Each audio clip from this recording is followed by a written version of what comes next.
Hi viewers, welcome to our channel. ప్రస్తుతం మనతో పాటు సీనియర్ జర్నలిస్ట్ దాము బాలా సార్ వారితో మాట్లాడదాం. సార్ నమస్కారం సార్.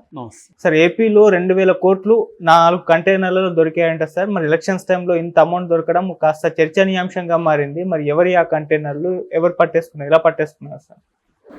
మామూలుగా ఇప్పుడు ఎవ్రీడే ఎక్కడో ఒక చోట దొరుకుతుంది. మొన్న కూడా హైదరాబాద్ నుంచి విశాఖ పోతున్న ఒక ప్రైవేట్ బస్సులో 2 కోట్లు డబ్బులు దొరికాయి. అట్లా ఇప్పుడు ఆంధ్రప్రదేశ్లో అయితే 200 కోట్ల పైన ఇప్పటి వరకు ఈసీ పట్టుకుంది. ఇక్కడ కూడా దాదాపు 100 కోట్ల పైనే తెలంగాణలో కూడా పట్టుకుంది. అక్కడ ఎక్కువ ఉంటుంది, ఎందుకంటే అక్కడ అసెంబ్లీ ఎన్నికలు కూడా జరుగుతున్నాయి కాబట్టి ఆంధ్రప్రదేశ్లో ఎక్కువ డబ్బు ఫ్లో అవుతుంది. అయితే ముందుగానే ప్లాన్ చేసుకొని ఆ 2 పార్టీలు కూడా ఎక్కడికక్కడ డబ్బుని ఆర్గనైజ్ చేసుకున్నారు, పంపించేసుకున్నారు. అయితే ఇప్పుడు అధికారంలో వైసీపీ ఉంది కాబట్టి పోలీసు యంత్రాంగం అంతా వైసీపీకి అనుకూలంగా ఉంటుంది కాబట్టి ఆ యంత్రాంగం ద్వారా వైసీపీ సరఫరా చేసుకునే అవకాశం ఉంది. ఇక్కడ మనం ఫోన్ ట్యాపింగ్ అప్పుడు చాలా విషయాలు బయటకు వచ్చాయి కదా.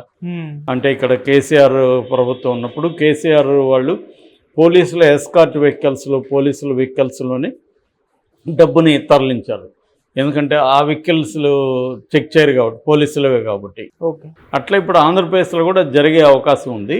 బట్ ఇప్పుడు ఏంటంటే అనంతపూర్లో ఒక విచిత్రమైన సంఘటన జరిగింది. అదేంటంటే ఒక 4 కంటైనర్లు అనుమానాస్పదంగా కనబడడంతో ఆ కంటైనర్లను చెక్ చేశారు.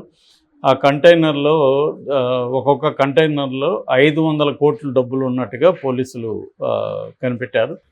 సో దాని మీద వాళ్ళు ఇమ్మీడియట్గా కలెక్టర్కి, తర్వాత ఎలక్టరల్ ఆఫీసర్కి, వీళ్ళకి ఐటీ డిపార్ట్మెంట్కి అందరికి కూడా వీళ్ళు పోలీసులు ఇన్ఫామ్ చేశారు. సో అంటే వాళ్ళని అడిగినప్పుడు వాళ్ళు ఏం చెప్పారంటే ఇది కొచ్చి నుంచి హైదరాబాద్ ఆర్బీఐకి వెళ్తుంది అని చెప్పారు. కానీ పోలీసులు తాము డిసైడ్ చేయడం కంటే పై అధికారులు డిసైడ్ చేయడం బెటర్ అని చెప్పారనమాట. సో వాళ్ళు వచ్చి చూస్తే అన్ని పత్రాలు కూడా కరెక్ట్గా ఉన్నాయి. ఐటీ కూడా క్లియర్ చేసింది. కొచ్చి నుంచి రిజర్వ్ బ్యాంక్ ఆఫ్ ఇండియా హైదరాబాద్కి వస్తున్నాయి. సో కాబట్టి వాళ్ళు వదిలేస్తారు. అయితే దీని చుట్టూ ఏంటంటే ఒక పుకారు క్రియేట్ అయింది. తెలుగుదేశం మీడియా ఇది జగన్ డబ్బులని, బెంగళూరు నుంచి జగన్ తరలిస్తున్నాడని, ఇటు వైసీపీ వాళ్ళు ఏమో ఇది ఎన్ఆర్ఐలు తరలిస్తున్నారు. ఎందుకంటే మొన్ననే ఎన్ఆర్ఐ వీడియో, కోమటి జయరాం వీడియో బయటకు వచ్చింది. సో కొంతమంది యదవులు ఓట్లేరు వైసీపీ వాళ్ళు, వాళ్ళని డబ్బుతో కొట్టాలి అని మనం ఒక్కొక్కరు 10 మంది ఓట్లన్నా వేయించాలి, ఇక్కడ ఉన్న వాళ్ళకి 2 లక్షలు పెద్ద విషయం కాదని మాట్లాడుతున్నాడు. సో ఎన్ఆర్ఐలు కూడా వాళ్ళ డబ్బులు, ఒకవేళ అమెరికాలో ఉన్నా వాళ్ళ డబ్బులు ఇక్కడికి ఎట్లా వస్తుంది, దాన్ని ఎట్లా ఆర్గనైజ్ చేస్తారు, ఇవన్నీ పెద్ద వ్యవహారమే.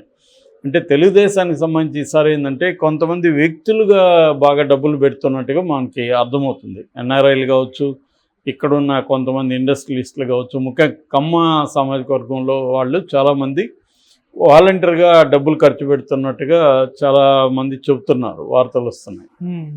వైసీపీ మాత్రం సెంట్రలైజ్డ్, అంటే జగన్ ఆర్గనైజ్ చేసి ముందు నుంచి కూడా వెరీ లాంగ్ బ్యాకే డబ్బులు ఎట్లా ఉండాలి, ఎక్కడెక్కడ డంప్ చేయాలి, ఇవన్నీ కూడా జగన్ ప్లాన్ చేసుకున్నాడని చెప్తున్నారు. ఎందుకంటే మనకి ఆంధ్రప్రదేశ్లో ఏంటంటే ఎలక్షన్ వాతావరణం డే 1 నుంచి కూడా అక్కడ ఉంది, ఎప్పటి నుంచో ఉంది. అది ఎన్నికల ముందు ఎలక్షన్ వాతావరణం కాకుండా ఎవ్రీడే అదే పనిలో ఉన్నాయి అక్కడ పార్టీలు కావచ్చు, మీడియా కావచ్చు. ఎందుకంటే ఎక్కడ ఏ రాష్ట్రంలో కూడా ఇంత స్ట్రాంగ్ మీడియా, తెలుగుదేశానికి ఉన్నంత స్ట్రాంగ్ మీడియా ఏ రాష్ట్రంలో ఏ పార్టీకి కూడా ఉండదు. వైసీపీకి కూడా ఉంది, కానీ సోషల్ మీడియా స్ట్రాంగ్ ఉంది వైసీపీకి. బట్ మెయిన్ స్ట్రీమ్ మీడియాలో తెలుగుదేశం అంత స్ట్రాంగ్గా లేదు. వాళ్ళు ఏంటంటే ఇప్పుడు TV9, NTV ఇలాంటివి కూడా తెలుగుదేశంకి వ్యతిరేకంగా వైసీపీకి సపోర్ట్ చేస్తారు, కానీ ఈ జ్యోతి, ఈనాడు చేసే స్థాయిలో వాళ్ళకి చేయరు. ఇక సాక్షిని దాన్ని పెద్దగా ఎవరు పట్టించుకోరు. అది అఫిషియల్గానే అది అధికార పత్రిక కాబట్టి పాంప్లెట్ లాగా చూస్తారు. సో ఈ కాంటెక్స్లో ఏంటంటే ముందు నుంచి కూడా వేడి పెంచుతూ జగన్ చేసే ప్రతి పనిని కోర్టుల ద్వారా అడ్డుకుంటూ వస్తున్నారు. కాబట్టి ఎలక్షన్ వాతావరణం అనేది అక్కడ ఎప్పటి నుంచో ఉంది. అందుకని జగన్ ఈసారి చాలా ముందుగా ఏం చేస్తాడంటే డబ్బులు ఎట్లా ఆర్గనైజ్ చేయాలి ఏమంటే ప్లాన్ చేసుకున్నాడని చెప్తున్నారు. ఆ మధ్య లండన్కి వెళ్ళి 10 days ఉన్నాడు. అప్పుడు కూడా విదేశాల్లో జగన్ దాచుకున్న డబ్బుల్ని వెనక్కి తేవడానికి పోయాడు అనేది కూడా అన్నారు.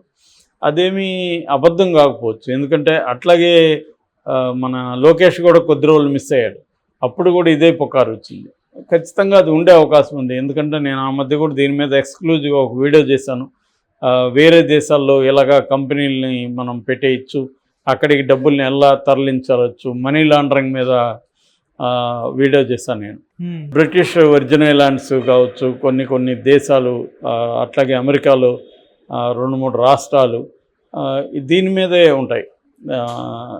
ఈ అంటే కంపెనీలని అక్కడ ఫ్లోట్ చేయడం అనేది నిమిషాల్లో పని, ఆ కంపెనీలోకి బ్లాక్ మనీని వైట్ చేసుకోవడం కూడా నిమిషాల పని. సో అక్కడి నుంచి మళ్ళీ మనం తెప్పించుకోవడం కూడా తెప్పించుకోవచ్చు. నేను అది కూడా ఒకసారి చెప్పాను. మామూలు హవాలా అనేది కూడా వెరీ ఆర్గనైజ్డ్ వ్యవస్థ, అది హవాలా మార్కెట్. వాళ్ళకి నేను ఆఫ్రికాలో కాంగోలో కొన్ని నెలలు ఉన్నప్పుడు అక్కడ ఒక హవాలా అతనికి కలిశాను. అతను చెప్తున్నాడు, ప్రపంచంలో ఏ దేశానికైనా నేను డబ్బులు పంపిస్తాను, మీకు అక్కడ డబ్బులు మీ వాడికి అందినాకే మీరు నాకు ఇక్కడ ఇవ్వండి అంటున్నాడు. అంత కాన్ఫిడెన్స్తో అతను మాట్లాడుతున్నాడు. అంటే వాళ్ళ నెట్వర్క్ అంత బలంగా ఉంటుంది అన్నమాట. కాబట్టి ఈ ఎన్నికల సమయంలో డబ్బులు ఆర్గనైజేషన్ అనేది అధికార పార్టీకి కొంత ఈజీ అవుతుంది, ప్రతిపక్ష పార్టీ అందుకని చాలా ముందు నుంచి తెలుగుదేశంలో ఏమో వికేంద్రీకరణ కనబడుతుంది. అంటే డబ్బులు ఉన్న వాళ్ళకి టికెట్లు ఇవ్వడం అనేది తెలుగుదేశం. మన దేశంలోనే రిచెస్ట్ ఎంపీ అభ్యర్థి ఎవరు, పెమ్మసాని చంద్రశేఖర్, గుంటూరు, తెలుగుదేశం. అట్లాగా ఆయన సుజనా చౌదరి డబ్బులు ఉన్నవాళ్ళు, ఇప్పుడు త్రిపులారు డబ్బులు ఉన్నాడు, తర్వాత సీఎం రమేష్, ఇటుపక్క సురేంద్ర అని మన అనంతపురం జిల్లాలో పోటీ చేస్తున్నాడు. సో ఇలాగా చాలా చోట్ల డబ్బులు ఉన్న వాళ్ళకి టికెట్లు ఇచ్చారు తెలుగుదేశంలో అనేది బలంగా మనకి కనిపిస్తుంది. వైసీపీలో కూడా లేరని కాదు, వైసీపీలో కూడా ఉన్నారు, కానీ ఎక్కువ మంది తెలుగుదేశంతో పోలిస్తే వైసీపీలో తక్కువ ఉంటారు. తెలుగుదేశంలో కనీసం ఒక 10-15 మంది బాగా డబ్బులు ఉన్న రిచ్ బ్యాచ్ కనిపిస్తారు మనకి. సో అందువల్ల అక్కడేమో వైసీపీలో ఏమో జగనే సెంట్రలైజ్డ్గా మనీ డిస్ట్రిబ్యూషన్ చేస్తున్నాడు అని చెప్తున్నారు. ఈరోజు కూడా ఈనాడులో ఒక వార్త వచ్చింది, అదేంటంటే ఎక్కడికక్కడ ప్రతిపక్షాలకు సంబంధించిన కొంతమంది నాయకుల మీద టార్గెట్ పెట్టి వైసీపీ ఏం చేస్తుందంటే, వాళ్ళ అంటే లోకల్గా ఇన్ఫ్లుయెన్స్ చేయగలిగిన లీడర్స్ ఎవరో ఉంటారో వాళ్ళని 1-2 కోట్లు కూడా వాళ్ళకి ఇచ్చేస్తుంది డబ్బులు, వాళ్ళంతా కొనుక్కుంటుంది. అందుకని ఈ మధ్యకాలంలో కింది స్థాయిలో ఇటు జనసేన నుంచి ఇటు తెలుగుదేశం నుంచి పెద్ద ఎత్తున వైసీపీలో చేరికలు మనకు కనబడతాయి. అంటే వీళ్ళందరూ కూడా ఏంటంటే పోల్ మేనేజ్మెంట్లో బలం ఉన్నవాళ్ళు. సో ఆ పోల్ మేనేజ్మెంట్లో ఎవరెవరికి బలం ఉందో వాళ్ళందరినీ గుర్తించి ఐడెంటిఫై చేసి వాళ్ళకి డబ్బులు ఆఫర్ చేసి వైసీపీలోకి తీసుకుంటుంది అన్న ఒక విమర్శ ఇటుపక్క నుంచి అనిపిస్తుంది. అది ఖచ్చితంగా ఎంతో కొంత నిజం ఉండే అవకాశం ఉంది, ఎందుకంటే 2 పార్టీలు కూడా చేస్తూ ఉన్నాయి ఈ పని.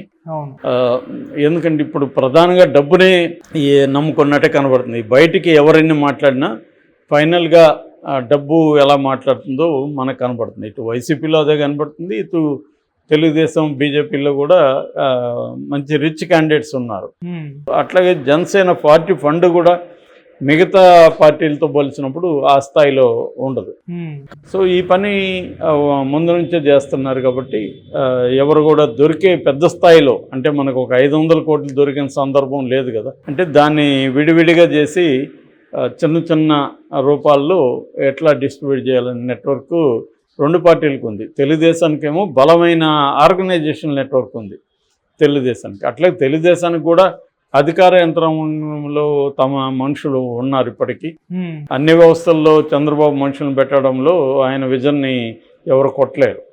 సో ఆ యాంగిల్లో వైసీపీకి ఏమో పవర్ ఉంది కాబట్టి ఇద్దరు కూడా సమాన స్థాయిలోనే మోహరిస్తూ ఉన్నారు. మరి ఏం జరుగుతుందనేది చూడాలి. Okay sir, thank you so much.